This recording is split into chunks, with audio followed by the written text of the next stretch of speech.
dage har jeg været Danmarks dronning i 52 år. Så lang tid går ikke sporløst hen over noget menneske, heller ikke mig. Tiden slider, og dårligdommene bliver flere. Man overkommer ikke længere det samme, som man kunne engang. I februar i år gennemgik jeg en omfattende rygoperation.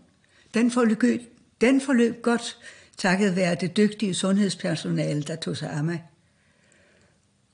Operationen gav naturligvis også anledning til at gøre sig tanker om fremtiden. Om ikke tiden var inde til at overlade ansvaret til den næste generation.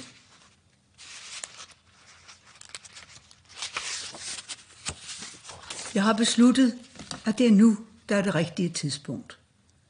Den 14. januar 2024, 52 år efter at jeg efterfulgte min elskede far, vil jeg træde tilbage som Danmarks dronning. Jeg overlader tronen til min søn, kronprins Frederik. I aften vil jeg først og fremmest sige tak. En tak for den overvældende varme og støtte, som jeg har modtaget gennem alle år. En tak til de skiftende regeringer, som det altid har været givende at arbejde sammen med. Og til Folketinget, som altid har mødt mig med tillid. Min tak skal lyde til alle de mange mennesker, som ved særlige begivenheder, såvel som i hverdagen, har omsluttet mig og min familie med kærlige ord og tanker. Det har gjort disse år til en række af perler.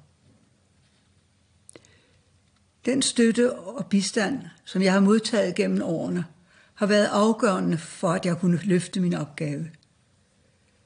Det er mit håb, at det nye kongepar vil blive mødt med den samme tillid og hengivenhed, som er blevet mig til del. Det fortjener det.